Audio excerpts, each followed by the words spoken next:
ನಿತೀಶ್ ಕುಮಾರ್ ರಾಜೀನಾಮೆ ಬೆನ್ನಲ್ಲೇ ಬಿಹಾರದ ನೂತನ ಸಿಎಂ ಆಗಿ ಸಾಮ್ರಾಟ್ ಚೌಧರಿ ಆಯ್ಕೆಯಾಗಿದ್ದಾರೆ. ಬಿಹಾರದಲ್ಲಿ ಮೊಟ್ಟಮೊದಲ ಬಾರಿಗೆ ಬಿಜೆಪಿ ಮುಖ್ಯಮಂತ್ರಿ ಆಯ್ಕೆ ಮಾಡಲಾಗಿದೆ. ಬಿಜೆಪಿ ಶಾಸಕಾಂಗ ಪಕ್ಷದ ಸಭೆಯಲ್ಲಿ ಒಮ್ಮತದ ಆಯ್ಕೆ ಮಾಡಲಾಗಿದೆ. ಇವತ್ತು ಪಾಟ್ನಾದಲ್ಲಿ ನಡೆದ ಸಭೆಯಲ್ಲಿ ನಿರ್ಧಾರ ಮಾಡಲಾಗಿದ್ದು ಸಾಮ್ರಾಟ್ ಚೌಧರಿಗೆ ಬಿಹಾರ ಸಿಎಂ ಪಟ್ಟ ನೀಡಲಾಗಿದೆ. ಇನ್ನು ತಾರಾಪುರ ಕ್ಷೇತ್ರದಿಂದ ಆಯ್ಕೆಯಾಗಿದ್ದ ಸಾಮ್ರಾಟ್ ಚೌಧರಿ 2023-24ರಲ್ಲಿ ಬಿಜೆಪಿ ರಾಜ್ಯ ಅಧ್ಯಕ್ಷರಾಗಿ ಸೇವೆ ಸಲ್ಲಿಸಿದರು. ಅಲ್ಲದೆ ಬಿಹಾರದ 8ನೇ ಡಿಸಿಎಂ ಆಗಿಯೂ ಸಾಮ್ರಾಟ್ ಚೌಧರಿ ಕಾರ್ಯನಿರ್ವಹಿಸಿದರು.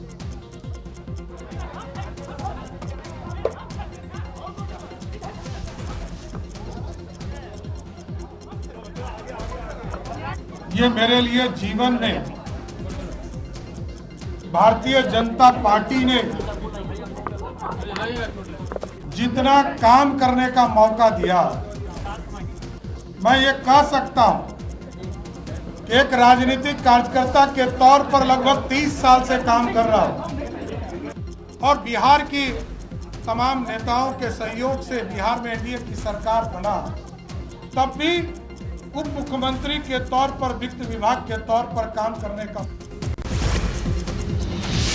ಇನ್ನು ಬಿಹಾರ್ಗೆ ಸಿಎಂ ಆಗಿ ಸಾಮ್ರಾಟ್ ಚೌಧರಿ ಆಯ್ಕೆ ಹಿನ್ನೆಲೆಯಲ್ಲಿ ನಾಳೆ ಬಿಹಾರದಲ್ಲಿ ಬೆಳಗ್ಗೆ 11 ಗಂಟೆಗೆ ಪದಗ್ರಹಣ ಕಾರ್ಯಕ್ರಮ ನಡೆಯಲಿದೆ. ಈಗಾಗಲೇ ಪದಗ್ರಹಣ ಕಾರ್ಯಕ್ರಮಕ್ಕೆ ಸಕಲ ಸಿದ್ಧತೆ ಮಾಡಿಕೊಳ್ಳಲಾಗಿದ್ದು ನಾಳೆ ಬಿಹಾರ ಸಿಎಂ ಆಗಿ ಸಾಮ್ರಾಟ್ ಚೌಧರಿ ಅಧಿಕಾರ ಸ್ವೀಕರಿಸಲಿದ್ದಾರೆ. ಬಿಹಾರ ಸಿಎಂ ನಿತೀಶ್ ಕುಮಾರ್ ರಾಜ್ಯಸಭಾ ಸದಸ್ಯರಾಗಿ ಪ್ರಮಾಣ ವಚನ ಸ್ವೀಕರಿಸಿದ್ದಾರೆ. ಈ ಹಿನ್ನೆಲೆ ಬಿಹಾರ ಸಿಎಂ ಸ್ಥಾನಕ್ಕೆ ನಿತೀಶ್ ಕುಮಾರ್ ರಾಜೀನಾಮೆ ನೀಡಿದ್ದಾರೆ. ಇವತ್ತು ಗವರ್ನರ್ಗೆ ರಾಜೀನಾಮೆ ಸಲ್ಲಿಕೆ ಮಾಡಿದ್ದಾರೆ. ಇನ್ನು ಇದಕ್ಕೂ ಮುನ್ನ ಸಂಪುಟ ಸಭೆ ನಡೆದಿದ್ದು, ಸಭೆ ಬಳಿಕ ಸಂಪುಟ ಸದಸ್ಯರ ಜೊತೆ ನಿತೀಶ್ ಫೋಟೋಶೂಟ್ ಮಾಡಿದ್ದಾರೆ. ಇನ್ನು ಫೋಟೋಶೂಟ್ ಬಳಿಕ ವಿಧಾನಸೌಧದ ಬಾಗಿಲವರೆಗೂ ಆಗಮಿಸಿದ ಸಂಪುಟ ಸದಸ್ಯರು ನಿತೀಶ್ ಕುಮಾರ್ಗೆ ಬೀಳ್ಕೊಡುಗೆ ಕೊಟ್ಟಿದ್ದಾರೆ. ಸಿಎಂ ರಾಜಕೀಯ ಕಾರ್ಯದರ್ಶಿ ಹುದ್ದೆಗೆ ರಾಜೀನಾಮೆ ನೀಡುವಂತೆ ನಸೀರ್ ಅಹಮದ್ಗೆ ಸೂಚನೆ ನೀಡಲಾಗಿತ್ತು ಅನ್ನೋ ಸುದ್ದಿಗಳು ಹರಿದಾಡ್ತಾ ಇತ್ತು. ಈ ಬೆನ್ನಲ್ಲೇ ನಾನ್ಯಾಕೆ ರಾಜೀನಾಮೆ ಕೊಡಲಿ ಅಂತ ನಿನ್ನೆಯಷ್ಟೇ ನಸೀರ್ ಹೇಳಿದ್ರು. ಇಂದು ನಸೀರ್ ಅವರನ್ನ ಹುದ್ದೆಯಿಂದ ವಜಾ ಮಾಡಲಾಗಿದೆ. ಸಿಎಂ ರಾಜಕೀಯ ಕಾರ್ಯದರ್ಶಿ ಹುದ್ದೆಯಿಂದ ಬಿಡುಗಡೆಗೊಳಿಸಲಾಗಿದೆ ಅಂತ ಪತ್ರ ಬರೆಯಲಾಗಿದೆ. ಇನ್ನು ನಿನ್ನೆಯಷ್ಟೇ ಸಿಎಂ ಭೇಟಿಯಾಗಿದ್ದ ನಸೀರ್ ಈ ಬಗ್ಗೆ ಚರ್ಚೆ ಮಾಡಿದ್ರು. ಸಿಎಂ ಸಿದ್ದರಾಮಯ್ಯ ಅವರನ್ನ ಕಾವೇರಿ ನಿವಾಸದಲ್ಲಿ ಜಮೀರ್ ಭೇಟಿಯಾಗಿದ್ದಾರೆ. ಭೇಟಿ ವೇಳೆ ಸಿಎಂ ಸಿದ್ದರಾಮಯ್ಯ ಜಮೀರ್ ವಿರುದ್ಧ ಗರಂ ಆಗಿದ್ದಾರೆ ಎನ್ನಲಾಗಿದೆ. ಬಂಡಾಯಕ್ಕೆ ಪ್ರಚೋದನೆ ನೀಡಿದ್ಯಾ ಅಂತ ಹೈಕಮಾಂಡ್ನವರು ಹೇಳ್ತಿದ್ದಾರೆ. ಹೈಕಮಾಂಡ್ಗೆ ನೀನೇ ಸಮಜಾಯಿಷಿ ನೀಡು ಅಂತ ಹೇಳಿದ್ದಾರೆ. ಈ ವೇಳೆ ಮಾತನಾಡಿದ ಜಮೀರ್ ಕೂಡ, ನಾನು ಆ ದಿನ ನಿಮ್ಮ ಮುಂದೆಯೇ ನಮ್ಮ ಸಮುದಾಯಕ್ಕೆ ಟಿಕೆಟ್ ನೀಡಿ ಅಂತ ಕೇಳಿದ್ದೆ. ಜಬ್ಬಾರ್ ಬಿಟ್ಟು ಯಾರಿಗಾದರೂ ಟಿಕೆಟ್ ನೀಡಿ ಅಂತ ಹೇಳಿದ್ದೆ. ನಿಮ್ಮ ಮಾತಿನಂತೆ ದಾವಣಗೆರೆಗೆ ಹೋಗಿ ಸುದ್ದಿಗೋಷ್ಠಿ ನಡೆಸಿದ್ದೇವೆ. ಸಮರ್ಥಪರ ಕೆಲಸ ಮಾಡಿದ್ದೇವೆ. ಆದರೆ ನಮ್ಮ ಅಗತ್ಯವಿಲ್ಲ ಅಂತ ರಿಜ್ವಾನ್ ಅರ್ಷದ್ ಸಲೀಂ ಅಹ್ಮದ್ಗೆ ಜವಾಬ್ದಾರಿ ಕೊಟ್ಟರು. ನಾನು ಕೂಡ ಕೇರಳ ಪ್ರಚಾರದಲ್ಲಿದ್ದೆ. ನಾನು ಪಕ್ಷದ ವಿರುದ್ಧ ಕೆಲಸ ಮಾಡಿಲ್ಲ ಅಂತ ಸಿಎಂಗೆ ಜಮೀರ್ ಸಮಜಾಯಿಷಿ ನೀಡಿದ್ದಾರೆ. ಅಂಬೇಡ್ಕರ್ ಜಯಂತಿ ಕಾರ್ಯಕ್ರಮಗಳಲ್ಲಿ ಬ್ಯುಸಿಯಾಗಿರುವ ಹಿನ್ನೆಲೆ ಸಿಎಂ ಸಿದ್ದರಾಮಯ್ಯ ಜಮೀರ್ಗೆ ಸಂಜೆ ಭೇಟಿ ಮಾಡುವಂತೆ ಸೂಚನೆ ಕೊಟ್ಟಿದ್ದಾರೆ. ಸಿಎಂ ಸೂಚನೆಯಂತೆ ರಾತ್ರಿ 8ಕ್ಕೆ ಸಚಿವ ಜಮೀರ್ ಅಹಮದ್ ಖಾನ್ ಸಿದ್ದರಾಮಯ್ಯ ಅವರನ್ನ ಭೇಟಿಯಾಗಲಿದ್ದಾರೆ. ಸಂಜೆ ಸಿಎಂ ಭೇಟಿಯಾಗಿ ದಾವಣಗೆರೆ ದಕ್ಷಿಣ ವಿಧಾನಸಭೆ ಕ್ಷೇತ್ರದಲ್ಲಿ ಪಕ್ಷ ವಿರೋಧಿ ಚಟುವಟಿಕೆ ಆರೋಪ ಸಂಬಂಧ ಚರ್ಚೆ ನಡೆಸಲಿದ್ದಾರೆ. ದಾವಣಗೆರೆಯಲ್ಲಿ ಪಕ್ಷ ವಿರೋಧಿ ಚಟುವಟಿಕೆ ಎಂಬ ಆರೋಪ ವಿಚಾರದ ಬಗ್ಗೆ ವಿಧಾನಸೌಧದಲ್ಲಿ ಮಾತನಾಡಿದ ಸಚಿವ ಜಮೀರ್, ಯಾರು ಪಕ್ಷ ವಿರೋಧಿ ಚಟುವಟಿಕೆ ಮಾಡಿದ್ದಾರೆ ಅಂತ ಹೇಳಿರೋದು? ಯಾರಾದರೂ ನನ್ನ ಹೆಸರು ಹೇಳಿದ್ದಾರಾ? ನಾನು ಪಕ್ಷದ ಸಾಮಾನ್ಯ ಕಾರ್ಯಕರ್ತ. ನಾನು ಪಕ್ಷದ ಸೇವೆ ಮಾಡ್ತಾ ಇದ್ದೇನೆ. ಯಾವ ಲೀಡರ್ ನನ್ನ ಹೆಸರು ಹೇಳಿದ್ದಾರೆ ಹೇಳಿ? ಹೈಕಮಾಂಡ್ ನನಗೆ ಸ್ಟಾರ್ ಕ್ಯಾಂಪೇನ್ ಆಗಿ ಘೋಷಣೆ ಮಾಡಿದ್ರು. ಹಾಗಾಗಿ ಕೇರಳಕ್ಕೆ ಪ್ರಚಾರಕ್ಕೆ ಹೋಗಿದ್ದೆ. ಬಳಿಕ ಸಿಎಂ ಹೇಳಿದ ಮೇಲೆ ದಾವಣಗೆರೆ, ಬಾಗಲಕೋಟೆಯಲ್ಲಿ ಪ್ರಚಾರ ಮಾಡಿದ್ದೇನೆ. ಯಾವ ಪಕ್ಷ ವಿರೋಧಿ ಚಟುವಟಿಕೆಯನ್ನು ನಾನು ಮಾಡಿಲ್ಲ ಅಂತ ಹೇಳಿದ್ದಾರೆ. ಹೇಳ್ಬೇಕು ತಾನೆ, ಯಾರು ಹಾಕಿದ್ದಾರೆ ಹೆಸರು ಸಮೇತ ಹೇಳ್ಬೇಕು ತಾನೆ. ಈಗ ನೀವು ಕೇಳ್ರಿ ಜಬ್ಬಾರು ಹಿಂಗ್ ಅಂತ, ಸಲೀಂ ಅಹಮದ್, ನಸೀರ್ ಅಹಮದ್ ಕೇಳ್ರಿ, ನಾನು ಹೇಳಿದ್ದೀನಿ ಯಾರಂತ ಹೇಳ್ಬೇಕು ತಾನೆ ಅವರು. ಈಗ ನನಗೆ ಹೈಕಮಾಂಡ್ನಿಂದ ಸ್ಟಾರ್ ಕ್ಯಾಂಪೇನರ್ ಆಗಿಬಿಟ್ಟು ಕೇರಳಕ್ಕೆ ಜವಾಬ್ದಾರಿ ಹಾಕಿದ್ರು. ಆಮೇಲೆ ಮಾನ್ಯ ಮುಖ್ಯಮಂತ್ರಿಗಳು 5ನೇ ತಾರೀಕು ಜಮೀರ್ ಅಹಮದ್ ಖಾನ್ ಬರ್ತಾರಂತ ಘೋಷಣೆ ಮಾಡಿದರು. ನಾನೇ ವೇಣುಗೋಪಾಲ್ ಅವ್ರನ್ನ ರಿಕ್ವೆಸ್ಟ್ ಮಾಡ್ಕೊಂಡು, ನಾನು ಇಲ್ಲ ಸರ್ ಮಾನ್ಯ ಮುಖ್ಯಮಂತ್ರಿಗಳು ಘೋಷಣೆ ಮಾಡಿಬಿಟ್ಟಿದ್ದಾರೆ 5ನೇ ತಾರೀಕು ಹೋಗ್ಬೇಕಂತ ಹೋದೆ. ನಾನು ದಾವಣಗೆರೆಯಲ್ಲಿ ಒಂದು ರೋಡ್ ಶೋ ಥರನೇ ಮಾಡಿದೆ. ನೀವೆಲ್ಲ ಮಾಧ್ಯಮದಲ್ಲಿ ನೋಡಿದ್ದೀರಾ. ಪ್ರೆಸ್ ಮೀಟ್ ಮಾಡಿದೆ, ಮಲ್ಲಿಕಾರ್ಜುನ ಮನೇಲಿ ಊಟ ಮಾಡಿದ್ದೀನಿ ನಾನು. ಇನ್ನು ಆಮೇಲೆ ಅಲ್ಲೂ ಪ್ರೆಸ್ಸಲ್ಲೂ ಹೇಳಿದೆ, ನಾನು ಅಗತ್ಯ ಇದ್ದರೆ ಬಾಗಲಕೋಟೆ ಹೋಗ್ತಾ ಇದ್ದೀನಿ ಇಲ್ಲಿಂದ. ನಾನು ಅಗತ್ಯ ಇದ್ದರೆ 7ನೇ ತಾರೀಕು ತಿರ್ಗಾ ಬರ್ತೀನಿ. ಸಿಎಂ ರಾಜಕೀಯ ಕಾರ್ಯದರ್ಶಿ ಹುದ್ದೆಯಿಂದ ನಸೀರ್ ಅಹಮದ್ ವಜಾ ವಿಚಾರದ ಬಗ್ಗೆ ಬೆಂಗಳೂರಿನಲ್ಲಿ ಮಾತನಾಡಿದ ಡಿಸಿಎಂ ಡಿಕೆಶಿ, ಅವರದ್ದೇ ಆದಂತಹ ಮಾಹಿತಿ ಇರುತ್ತೆ. ನನಗೂ ಕೆಲವು ವರದಿಗಳೆಲ್ಲ ಬಂದಿತ್ತು. ಪಕ್ಷದಲ್ಲಿ ಶಿಸ್ತು ಬಹಳ ಮುಖ್ಯ. ಯಾವುದಾದರೂ ಜವಾಬ್ದಾರಿ ಕೊಟ್ಟಾಗ ಮಾಡಬೇಕು. ಇನ್ನೂ ಒಂದು ರಿಪೋರ್ಟ್ ಬರಬೇಕು, ಕಾಯ್ತಾ ಇದ್ದೀನಿ ಅಂತ ಹೇಳಿದರು. ಅವ್ರಿಗೆ ಆದಂತ ಮಾಹಿತಿ, ನಮಗೂ ಕೆಲವು ವರದಿಗಳೆಲ್ಲ ಬಂದಿತ್ತು, ವರದಿಗಳೆಲ್ಲ ಕೊಟ್ಟಿದ್ರು, ನಮಗೆ ಮಾಹಿತಿ ಇತ್ತು. ಪಕ್ಷದಲ್ಲಿ ಶಿಸ್ತು ಬಹಳ ಇಂಪಾರ್ಟೆಂಟು ಪಾರ್ಟಿಲಿ, ಯಾಕೆಂದ್ರೆ ಕೆಲವು ರೆಸ್ಪಾನ್ಸಿಬಿಲಿಟಿ ಕೊಟ್ಟಿರ್ತೀವಿ ನಾವು. ಏನಾಗಿದೆಯೋ ಅಂತ ಇನ್ನೂ ಒಂದು ರಿಪೋರ್ಟ್ ಬರಬೇಕು. ಜಮೀರ್ ವಿರುದ್ಧ ಕ್ರಮ ಆಗುತ್ತಾ ಎಂಬ ವಿಚಾರದ ಬಗ್ಗೆ ಮಾತನಾಡಿದ ಡಿಸಿಎಂ ಡಿಕೆಶಿ, ನನಗೆ ಮಾಹಿತಿ ಇಲ್ಲ, ನನಗೇನು ಮಾಹಿತಿ ಬಂದಿಲ್ಲ ಅಂತ ಹೇಳಿದರು. ಏನಾದರೂ ವರದಿ ಕೊಟ್ಟಿದ್ದಾರಾ ಸರ್? ಯಾಕಂದ್ರೆ ಅವರನ್ನು ಸಿಎಂ ಕರೆದು ಮಾತನಾಡಿದ್ದಾರೆ, ಅವ್ರ ವಿರುದ್ಧನೂ ಕ್ರಮ ಆಗಬಹುದು ಅನ್ನೋ ಚರ್ಚೆಗಳು ನಡೀತಾ ಇದೆ. ನನಗೆ ಮಾಹಿತಿ ಇಲ್ಲ, ನನಗೇನು ಮಾಹಿತಿ ಇಲ್ಲ, ನನಗೆ ಮಾಹಿತಿ ಇಲ್ಲ.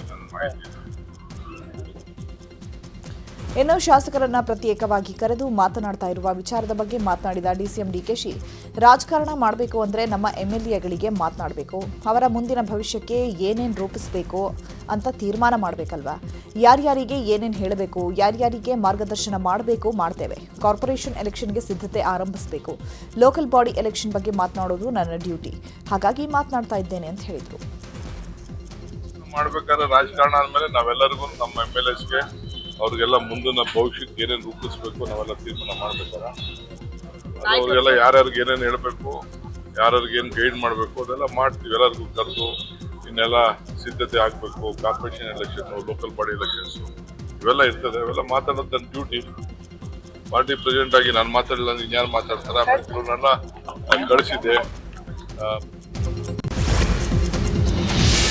ಸಿಎಂ ರಾಜಕೀಯ ಕಾರ್ಯದರ್ಶಿ ನಸೀರ್ ವಜಾ ವಿಚಾರದ ಬಗ್ಗೆ ಬೆಳಗಾವಿಯಲ್ಲಿ ಮಾತನಾಡಿದ ಸತೀಶ್ ಜಾರಕಿಹೊಳಿ, ಯಾಕೆ ಆಗಿದೆ ಅನ್ನೋದು ನನಗೆ ಗೊತ್ತಿಲ್ಲ, ಯಾವ ಆಧಾರದ ಮೇಲೆ ವಜಾ ಅನ್ನೋದು ಗೊತ್ತಿಲ್ಲ. ಈಗಾಗಲೇ ಅಧ್ಯಕ್ಷರು ರಾಜೀನಾಮೆ ಕೊಟ್ಟಿದ್ದಾರೆ, ಇದರ ಬಗ್ಗೆ ಪಕ್ಷದ ವರಿಷ್ಠರೇ ಉತ್ತರ ಕೊಡಬೇಕು. ಇನ್ನು ಸಚಿವ ಜಮೀರ್ ಮೇಲೆ ಕ್ರಮ ಆಗುತ್ತಾ ಇಲ್ವಾ ಅಂತ ನಮಗೆ ಗೊತ್ತಿಲ್ಲ, ಅದು ಹೈಕಮಾಂಡ್ ಹೇಳಬೇಕು ಅಂತಿದ್ದಾರೆ. ಇನ್ನು ಇದೇ ವಿಚಾರವಾಗಿ ಶಾಸಕ ಆಸಿಫ್ ಸೈಟ್ ಕೂಡ ಪ್ರತಿಕ್ರಿಯಿಸಿದ್ದಾರೆ. ಯಾಕಾಗ್ತದೆ ಗೊತ್ತಿಲ್ಲ, ಅದು ಯಾವ ಆಧಾರದ ಮೇಲೆ. ಸೊ ಈಗಾಗಲೇ ಅಧ್ಯಕ್ಷರು ರಾಜೀನಾಮೆ ಕೊಟ್ಟಿದ್ದಾರೆ. ಸೊ ಇವತ್ತೇನೋ ಕಾರ್ಯದರ್ಶಿ ಕೊಟ್ಟಿದ್ದಾರೆ ಕೇಳಿದ್ವಿ, ಪಕ್ಕ ಗೊತ್ತಿಲ್ಲ. ಸೊ ನೋಡೋಣ, ಅದ್ರ ಬಗ್ಗೆ ಅವರೇ ವರಿಷ್ಠರು ಅದಕ್ಕೆ ಸ್ಪಷ್ಟೀಕರಣ ಕೊಡಬೇಕು. ಗೊತ್ತಿಲ್ಲ, ಅದು ಯಾರ ಮ್ಯಾಗ ಆಗ್ತೈತೆ ಯಾರ ಮ್ಯಾಗ ಆಗೋಲ್ಲ ಅನ್ನೋದು ಇದು ವರಿಷ್ಠರಿಗೆ ಅವ್ರದ್ದು ಬಿಟ್ಟಂಥ ವಿಚಾರ. ಈಗ ತಾವು ಹೇಳಿದ ಮೇಲೆ ನನಗೆ ಗುರ್ತಾಯಿತು ಏನಾಗಿದೆ ಅಂತ. ನನಗೇನು ಗುರ್ತಿರಲಿಲ್ಲ. ನಾ ಅವ್ರ ಜೊತೆ 4-5 ದಿವಸ ಬಾಗಲಕೋಟದಲ್ಲೇ ಇದ್ದೆ, ಭಾಳ ಕೆಲಸ ಮಾಡ್ತಾಯಿದ್ರು ಅವರು. ಎತ್ತರ ಸಲುವಾಗಿ ಇದು ಮಾಡೋದು, ಯಾಕೆ ಮಾಡೋದು ಈಗೇನೂ ಗೊತ್ತಿಲ್ಲ. ಈಗ ಹೋದ್ಮೇಲೆ ಫೋನ್ದಲ್ಲೇ ಮಾತಾಡ್ತಿಲ್ಲ ಅವರು. ಸಿಎಂ ರಾಜಕೀಯ ಕಾರ್ಯದರ್ಶಿ ಸ್ಥಾನದಿಂದ ಎಂಎಲ್ಸಿ ನಜೀರ್ ಅಹಮದ್ ವಜಾ ಮಾಡಲಾಗಿದೆ. ಹೈಕಮಾಂಡ್ ನಿರ್ಧಾರಕ್ಕೆ ಕೋಲಾರ ಜಿಲ್ಲೆ ಅಲ್ಪಸಂಖ್ಯಾತ ನಾಯಕರು ಆಕ್ರೋಶವನ್ನು ವ್ಯಕ್ತಪಡಿಸಿದ್ದು, ಹಲವು ಮುಸ್ಲಿಂ ನಾಯಕರು ಸಾಮೂಹಿಕ ರಾಜೀನಾಮೆ ನಿರ್ಧಾರ ಕೈಗೊಂಡಿದ್ದಾರೆ. ಸರ್ಕಾರದ ನಾಮನಿರ್ದೇಶಿತ ಸ್ಥಾನ, ಪ್ರಾಧಿಕಾರದ ಅಧ್ಯಕ್ಷ ಸ್ಥಾನಗಳಿಗೆ ರಾಜೀನಾಮೆ ನೀಡಲು ನಿರ್ಧರಿಸಿದ್ದಾರೆ. ಕಾಂಗ್ರೆಸ್ ಅಲ್ಪಸಂಖ್ಯಾತ ವಿಭಾಗದ ಹುದ್ದೆಗಳಿಗೂ ರಾಜೀನಾಮೆ ನೀಡಲು ನಿರ್ಧರಿಸಿದ್ದಾರೆ. ಇವತ್ತು ಸಂಜೆ 5 ಗಂಟೆ ಒಳಗೆ ಈ ಬಗ್ಗೆ ಪತ್ರಿಕಾಗೋಷ್ಠಿ ನಡೆಸಿ ಬೆಂಬಲಿಗರು ಅಧಿಕೃತ ಹೇಳಿಕೆ ನೀಡಲಿದ್ದಾರೆ. ದಾವಣಗೆರೆ ಸೋಲು ಗೆಲುವಿನ ಲೆಕ್ಕಾಚಾರದ ಮಧ್ಯೆಯೇ ಸಮುದಾಯದ ಸಿಟ್ಟು ಕೂಡ ಇದೆ. ಜಮೀರ್ ಅಹಮದ್ ಖಾನ್ ಮತ್ತು ಟೀಮ್ ವಿರುದ್ಧ ಹಿರಿಯ ಶಾಸಕರು ಅಸಮಾಧಾನ ವ್ಯಕ್ತಪಡಿಸಿದ್ದಾರೆ. ಮೈಸೂರಲ್ಲಿ ಮಾತನಾಡಿದ ತನ್ವೀರ್ ಸೇಠ್, ಟಿಕೆಟ್ ಕೇಳಿದ್ದು ತಪ್ಪಲ್ಲ, ಸಿಗದಿದ್ದರೆ ದ್ವೇಷ ಸಾಧಿಸುವುದು ತಪ್ಪು, ಗೊಂದಲ ಸೃಷ್ಟಿಸುವುದರಿಂದ ಮತಗಳ ಕ್ರೋಢೀಕರಣಕ್ಕೆ ಧಕ್ಕೆ ಆಗುತ್ತೆ ಅಂತ ಹೇಳಿದ್ದಾರೆ. ನೋಡಿ, ನನ್ನ ತೂಕ ಏನು ಅಂತ ನನಗೆ ಗೊತ್ತು. ನಾನು ಯಾರಿಗೂ ಹೋಗಿ ಕಾಡಿ ಬೇಡಿ ತಗೊಳ್ಳೋನಲ್ಲ. ಅವಕಾಶ ಸಿಕ್ಕಿದಾಗ ಬರುತ್ತೆ. ಶಾಸಕನಾಗಿದ್ದೀನಿ, ಅವಕಾಶ ನನಗೆ ಕೊಟ್ಟಿದ್ದಾರೆ. ಅವ್ರು ಸೇವೆ ಮಾಡೋಕ್ಕೆ ನಾನು ಅಧಿಕಾರದಲ್ಲಿ ಸಚಿವನಾಗೇ ಸೇವೆ ಮಾಡಬೇಕು ಅನ್ನೋದಲ್ಲ, ನಾನು ಮಾಡ್ತಾಯಿದ್ದೀನಿ. ಪಕ್ಷದ ವರಿಷ್ಠರಿಗೆ ಕರ್ನಾಟಕದ ವಿದ್ಯಮಾನಗಳು ಗೊತ್ತಿದೆ. ಈಗಾಗಲೇ ಅನೇಕ ವೇದಿಕೆಗಳಲ್ಲಿ ಚರ್ಚೆ ಆಗಿದೆ. ಸಚಿವ ಸಂಪುಟ ಶೀಘ್ರದಲ್ಲೇ ಪುನರ್ರಚನೆ ಆಗುವಂಥದ್ದಕ್ಕೆ ಎಲ್ಲ ಸಿದ್ಧತೆ ಮಾಡಿಕೊಂಡಿದ್ದಾರೆ.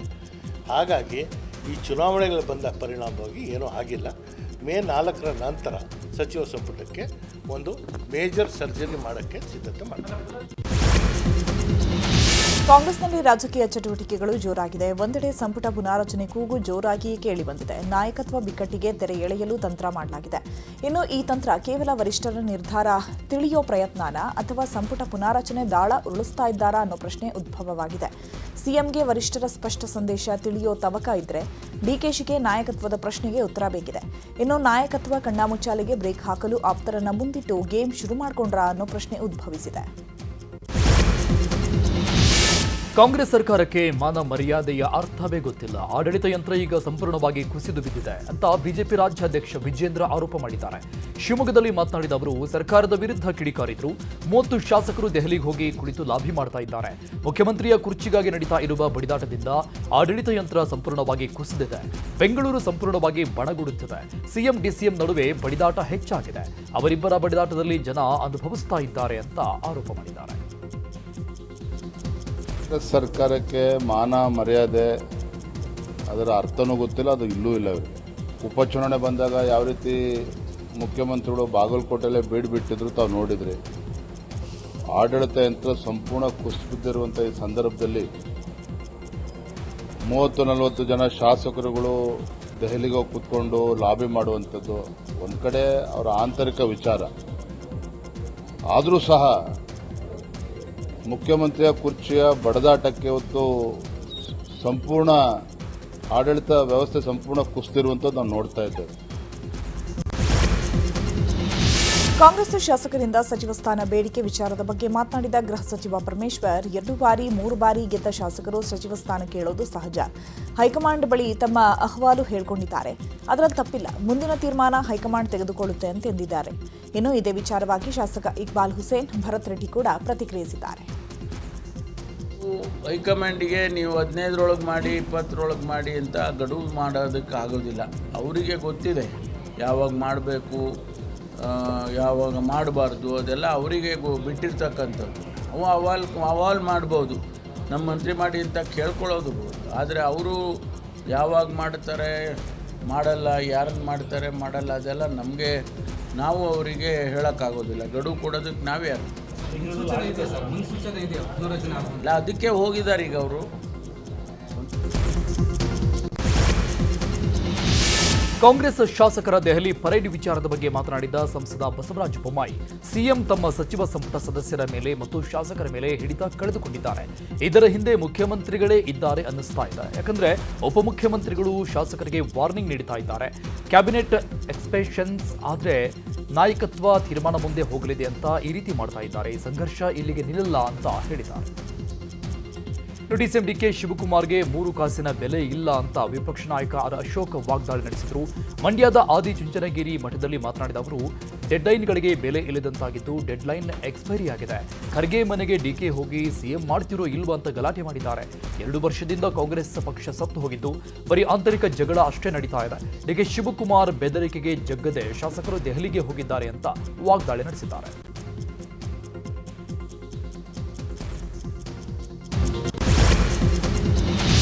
ನಾಳೆ ಆದಿಚುಂಚನಗಿರಿ ಮಠಕ್ಕೆ ಪ್ರಧಾನಿ ಮೋದಿ ಭೇಟಿ ಹಿನ್ನೆಲೆ ಮಂಡ್ಯದ ನಾಗಮಂಗಲದಲ್ಲಿರುವ ಆದಿಚುಂಚನಗಿರಿ ಮಠಕ್ಕೆ ವಿಪಕ್ಷ ನಾಯಕ ಅಶೋಕ್ ಭೇಟಿ ನೀಡಿದ್ದಾರೆ. ಶ್ರೀಗಳ ಆಶೀರ್ವಾದ ಪಡೆದುಕೊಂಡ ಬಳಿಕ ವೇದಿಕೆ ಹಾಗೂ ಭೈರವೈಕ್ಯ ಮಂದಿರದ ವೀಕ್ಷಣೆ ಮಾಡಿದ್ದು ನಾಳಿನ ಕಾರ್ಯಕ್ರಮದ ಮಾಹಿತಿಯನ್ನು ಪಡೆದುಕೊಂಡಿದ್ದಾರೆ.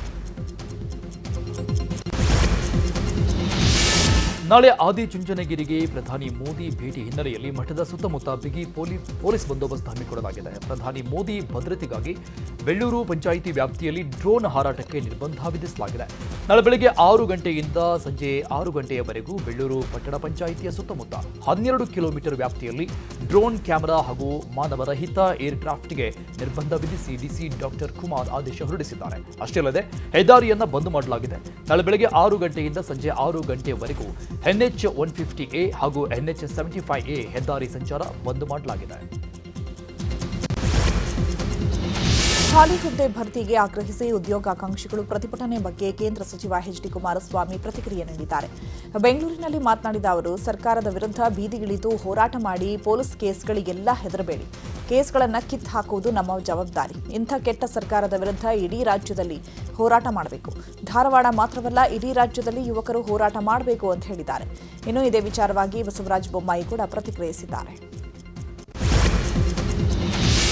ಹರಿಹರದ ಪಂಚಮಸಾಲಿ ಪೀಠದಲ್ಲಿ ಫೈಟ್ ಜೋರಾಗಿದೆ. ಒಂದೆಡೆ ವಚನಾನಂದ ಶ್ರೀಗಳ ಪದಚ್ಯುತಿ ಮಾಡಲಾಗಿದೆ, ಇನ್ನೊಂದೆಡೆ ಶ್ರೀಗಳ ಪದಚ್ಯುತಿ ಬೇಡ ಅಂತ ಮಠದ ಭಕ್ತರು ಹೇಳ್ತಾ ಇದ್ದಾರೆ. ಟ್ರಸ್ಟ್ನವರೇ ಸರಿ ಇಲ್ಲ, ಹಣ ನುಂಗಿದ್ದಾರೆ. 5 ವರ್ಷಗಳಿಂದ ಟ್ರಸ್ಟಿಗಳು ಯಾಕೆ ಬದಲಾವಣೆ ಆಗಿಲ್ಲ? ಟ್ರಸ್ಟಿಗಳೇ ವಂಚನೆ ಮಾಡಿದ್ದಾರೆ ಅಂತ ಮಠದ ಭಕ್ತರು ಹೇಳ್ತಾ ಇದ್ದು, ಟ್ರಸ್ಟಿಗಳನ್ನ ಹೊರಹಾಕಲು ಮಠದ ಭಕ್ತರು ತೀರ್ಮಾನಿಸಿದ್ದಾರೆ. ಈ ಎಲ್ಲ ಬೆಳವಣಿಗೆಯಲ್ಲಿ ಶ್ವಾಸಗುರು ಸೇಫ್ ಆಗುವುದು ಬಹುತೇಕ ಗ್ಯಾರಂಟಿ ಎನ್ನಲಾಗಿದೆ. ಪಂಚಮಸಾಲಿ ಮಠದಿಂದ ವಚನಾನಂದ ಶ್ರೀ ಪದಚ್ಯುತಿ ಹಿನ್ನೆಲೆಯಲ್ಲಿ ಪದಚ್ಯುತಿ ಖಂಡಿಸಿ ಭಕ್ತರು ಕೋರ್ಟ್ ಮೆಟ್ಟಿಲು ಏರಲು ಚಿಂತನೆ ನಡೆಸಿದ್ದಾರೆ. ಸಮಾಜದ ಸಭೆ ಕರೆಯದೆ ಭಕ್ತರಿಂದ ಮಾಹಿತಿ ಪಡೆಯದೆ ಶ್ರೀಗಳ ಉಚ್ಚಾಟನೆ ಮಾಡಲಾಗಿದೆ. ಯಾವುದೇ ರೀತಿ ನೋಟಿಸ್ ನೀಡಿಲ್ಲ, ಉತ್ತರ ಕೂಡ ಪಡೆದಿಲ್ಲ. ರಾತ್ರೋರಾತ್ರಿ ದೇವರ ದರ್ಶನ ನೆಪದಲ್ಲಿ ಬಂದು ನೋಟಿಸ್ ಅಂಟಿಸಿದ್ದಾರೆ. ಸ್ವಾಮೀಜಿ ಅಕ್ರಮ ಮಾಡಿದ್ದಾರೆ ಅನ್ನೋದಕ್ಕೂ ಸಾಕ್ಷ್ಯವಿಲ್ಲ. ಹಾಗಾಗಿ ಕೋರ್ಟ್ಗೆ ಸಾಕ್ಷ್ಯ ನೀಡಿ ಕಚೇರಿಗೆ ಹಾಕಿರುವ ಬೀಗ ತೆಗೆಸಲು ಭಕ್ತರು ಕೋರ್ಟ್ ಮೊರೆ ಹೋಗೋಕೆ ತೀರ್ಮಾನ ಮಾಡಿದ್ದಾರೆ. ಇನ್ನು ನಿನ್ನೆ ಲೆಕ್ಕ ಕೊಡಿ ಚಳುವಳಿಗೆ ದುಡ್ಡು ನೀಡಿ ಅಂತ ಜನರ ಕರೆತಂದ ಆರೋಪ ಮಾಡಿರುವ ಟ್ರಸ್ಟಿ ಚಂದ್ರಶೇಖರ್ ಪೂಜಾರ್ ಅದಕ್ಕೆ ಸಂಬಂಧಿಸಿದ ವಿಡಿಯೋ ಬಿಡುಗಡೆ ಮಾಡಿದ್ದಾರೆ. ಹಣ ನೀಡಿ ಜನರ ಕರೆಯಿಸಿ ಲೆಕ್ಕ ಕೊಡಿ ಚಳುವಳಿ ಮಾಡಿದ್ದಾರೆ ಅಂತ ಸಿಸಿಟಿವಿ ವಿಡಿಯೋ ರಿಲೀಸ್ ಮಾಡಿದ್ದಾರೆ. ವಚನಾನಂದ ಶ್ರೀಗಳ ವಿರುದ್ಧ ಟ್ರಸ್ಟಿ ಚಂದ್ರಶೇಖರ್ ಪೂಜಾರ್ ಗಂಭೀರ ಆರೋಪ ಮಾಡಿದ್ದಾರೆ. ದಾವಣಗೆರೆಯಲ್ಲಿ ಸುದ್ದಿಗೋಷ್ಠಿ ನಡೆಸಿ ಮಾತನಾಡಿದ ಅವರು, ಮಸಾಜ್ ಪ್ರಿಯ ಸ್ವಾಮೀಜಿ ಅಂತ ವಾಗ್ದಾಳಿ ನಡೆಸಿದ್ದಾರೆ. ಮಕ್ಕಳಿಂದ ವಚನಾನಂದ ಶ್ರೀ ಮಸಾಜ್ ಮಾಡಿಸ್ಕೊಳ್ತಾ ಇದ್ರು. 2 ವರ್ಷಗಳ ಹಿಂದೆ ಬಾಲಕರ ಹಾಸ್ಟೆಲ್ ಶುರು ಮಾಡಿದ್ವು. ಆ ಮಕ್ಕಳಿಂದ ಮಸಾಜ್ ಮಾಡಿಸ್ಕೊಳ್ತಾ ಇದ್ರು. ಇದನ್ನು ಬಹಿರಂಗಪಡಿಸಬಾರದು ಅಂತ ನಾವು ಶ್ರೀಗಳ ತಿದ್ದಲು ಪ್ರಯತ್ನಿಸಿದೆವು. ಅಲ್ಲದೆ ಮಕ್ಕಳ ಪೋಷಕರು ಕೂಡ ಪೋಕ್ಸೋ ಕೇಸ್ ಕೊಡಲು ಕೂಡ ಮುಂದಾಗಿದ್ರು. ನಾವೇ ಅವರನ್ನ ತಡೆದಿದ್ವು ಅಂತ ವಚನಾನಂದ ಶ್ರೀ ವಿರುದ್ಧ ವಾಗ್ದಾಳಿ ನಡೆಸಿದ್ದಾರೆ. ಜಯಮೃತ್ಯುಂಜಯ ಸ್ವಾಮೀಜಿ ವಿರುದ್ಧ ದಾಖಲಾಗಿದ್ದ ದೂರಿನ ವಿಚಾರವಾಗಿ ವಿಜಯಪುರದಲ್ಲಿ ಶಾಸಕ ಯತ್ನಾಳ್ ಮಾತನಾಡಿದ್ದಾರೆ. ಸಂತ್ರಸ್ತಿಯ ವಿಡಿಯೋ ನಾನು ನೋಡಿದ್ದೇನೆ. ನಾನು ದೂರೇ ನೀಡಿಲ್ಲ ಅಂತ ಆಕೆ ಹೇಳ್ತಾ ಇದ್ದಾಳೆ. ದೂರು ನೀಡಿಲ್ಲ ಅಂದ ಮೇಲೆ ತನಿಖೆ ಆಗಲಿ, ಅದು ಯಾರ ಸಹಿ ಇದೆ ಅನ್ನೋದರ ಬಗ್ಗೆ ತನಿಖೆ ಆಗಲಿ. ನಾವೇನು ಯಾರ ಪರವಾಗಿ ಮಾತನಾಡಲ್ಲ. ಸ್ವಾಮೀಜಿಗಳ ಮೇಲೆ ಬಂದಿರುವ ಆಪಾದನೆಯಿಂದ ಅವರು ಮುಕ್ತ ಆಗಬೇಕು. ಈಗಾಗಲೇ ಎಫ್ಐಆರ್ ಆಗಿದೆ. ಪೊಲೀಸರು ತನಿಖೆ ನಡೆಸಿದ್ದಾರೆ. ಪೊಲೀಸರ ವರದಿ ಏನು ಬರುತ್ತೆ ನೋಡೋಣ ಅಂತ ಹೇಳಿದ್ದಾರೆ. ಇನ್ನು ಹರಿಹರ ಪಂಚಮಸಾಲಿ ಪೀಠದ ಗಲಾಟೆ ವಿಚಾರದ ಬಗ್ಗೆ ಮಾತನಾಡಿದ ಯತ್ನಾಳ್, ನೋಡಿ, 2 ಪೀಠದ ಟ್ರಸ್ಟ್ಗಳು ನಂಬಿಕೆ ಕಳೆದುಕೊಂಡಿವೆ. 2 ಟ್ರಸ್ಟ್ನವರು ಅವರೇ ಇದ್ದಾರೆ. ಇವರಿಂದ ಸಮಾಜಕ್ಕೆ ನ್ಯಾಯ ಸಿಗಲ್ಲ. ಎಲ್ಲರೂ ತಮ್ಮ ತಮ್ಮ ಸ್ವಾರ್ಥಕ್ಕಾಗಿ ಈ ಟ್ರಸ್ಟ್ಗಳನ್ನು ಬಳಸಿದ್ದಾರೆ. ಉಚ್ಚಾಟನೆ ಮಾಡಿದವರು, ಮಾಡಿಸಿಕೊಂಡವರು ಇಬ್ಬರು ಅವರೇ ಇದ್ದಾರೆ. ಸರ್ಕಾರವನ್ನ ಬ್ಲಾಕ್ಮೇಲ್ ಮಾಡಲು ಈ ಟ್ರಸ್ಟ್ಗಳಿದ್ದಾವೆ ಅಂತ ಕಿಡಿಕಾರಿದ್ದಾರೆ. ವಿಜಯಪುರದಲ್ಲೊಂದು ವಿಚಿತ್ರ ಅಮಾನವೀಯ ಘಟನೆ ನಡೆದಿದೆ. ಮಗ ನೋಡಲು ತನ್ನಂತೆ ಇಲ್ಲ ಅಂತ ಮಗನನ್ನೇ ತಂದೆ ಕೊಲೆ ಮಾಡಿದ್ದಾನೆ. ವಿಜಯಪುರ ಜಿಲ್ಲೆ ನಾಗಠಾಣ ಗ್ರಾಮದ ಸಿದ್ಧಾರ್ಥ್ ಮಲ್ಲಿಕಾರ್ಜುನ್ ಅರಕೇರಿ ಹತ್ಯೆಯಾದಂಥ ಬಾಲಕನಾಗಿದ್ದಾನೆ. ಕಳೆದ ಮಾರ್ಚ್ 16ರಂದು ಪುತ್ರನನ್ನು ಕೃಷ್ಣಾ ನದಿಗೆ ತಳ್ಳಿ ತಂದೆ ಕೊಲೆ ಮಾಡಿದ್ದಾನೆ. ಮಗ ನೋಡಲು ನಿನ್ನಂತಿಲ್ಲ ಅಂತ ಗ್ರಾಮದ ಕೆಲವರು ಛೇಡಿಸಿದ್ರು. ಇದರಿಂದ ರೋಸಿ ಹೋಗಿದ್ದ ತಂದೆ ಮಲ್ಲಿಕಾರ್ಜುನ್ ಮಗನನ್ನ ನದಿಯಲ್ಲಿ ಮುಳುಗಿಸಿ ಹತ್ಯೆ ಮಾಡಿದ್ದಾನೆ. ಮಧ್ಯಪ್ರಾಚ್ಯದಲ್ಲಿ ಯುದ್ಧದಿಂದಾಗಿ ಬೆಂಗಳೂರಿನ ನಾಗರಬಾವಿಯ ಭಾರತ್ ಬಂಕ್ ಮುಂದೆ ಗ್ಯಾಸ್ಗಾಗಿ ಆಟೋಗಳು ಕ್ಯೂ ನಿಂತಿವೆ. ಕಿಲೋಮೀಟರ್ ಗಟ್ಟಲೆ ಸರತಿ ಸಾಲು ನಿಂತಿದ್ದು ಗ್ಯಾಸ್ಗಾಗಿ ಚಾಲಕರು ಪರದಾಡಿದ್ದಾರೆ. ಇನ್ನು ಕೋಲಾರದಲ್ಲಿ ಫ್ರೀ ಗ್ಯಾಸ್ ಟೋಕನ್ಗಾಗಿ ಆಟೋ ಚಾಲಕರು ಮುಗಿಬಿದ್ದಿದ್ದಾರೆ. ಡಾಕ್ಟರ್ ಬಿಆರ್ ಅಂಬೇಡ್ಕರ್ ಜಯಂತಿ ಪ್ರಯುಕ್ತ ಆಟೋ ಚಾಲಕರಿಗೆ ಫ್ರೀ ಗ್ಯಾಸ್ ಟೋಕನ್ ವಿತರಣೆ ಮಾಡಲಾಗಿದೆ. ಜೆಡಿಎಸ್ ಮುಖಂಡ ಹೂಡಿ ವಿಜಯ್ ಕುಮಾರ್ ರಿಂದ ಟೋಕನ್ ವಿತರಣೆ ಮಾಡಿದ್ದಾರೆ. ಪ್ರತಿ ಆಟೋ ಚಾಲಕರಿಗೆ 500 ರೂಪಾಯಿ ಗ್ಯಾಸ್ ಟೋಕನ್ ವಿತರಿಸಲಾಗಿದೆ.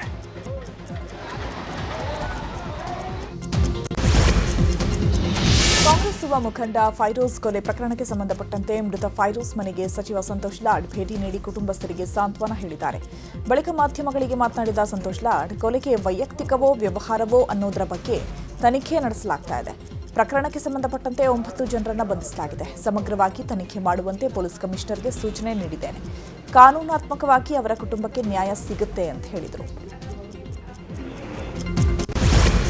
ಚಿಕ್ಕಮಗಳೂರಿನ ಕೆಮ್ಮಣ್ಗುಂಡಿಯ ಝೆಡ್ ಪಾಯಿಂಟ್ನಲ್ಲಿ ಭೀಕರ ಕಾಡ್ಗಿಚ್ಚು ಸಂಭವಿಸಿದೆ. ಗುಡ್ಡದಲ್ಲಿ ಏಕಾಏಕಿ ಬೆಂಕಿ ಕಾಣಿಸಿಕೊಂಡಿದ್ದು ಹೊತ್ತಿ ಉರಿದಿದೆ. ನಿನ್ನೆಯೂ ಕೆಲವೆಡೆ ಬೆಂಕಿ ಕಾಣಿಸಿಕೊಂಡಿದ್ದು ಅಪಾರ ಪ್ರಮಾಣದ ಅರಣ್ಯ ಬೆಂಕಿಗಾಹುತಿಯಾಗಿದೆ.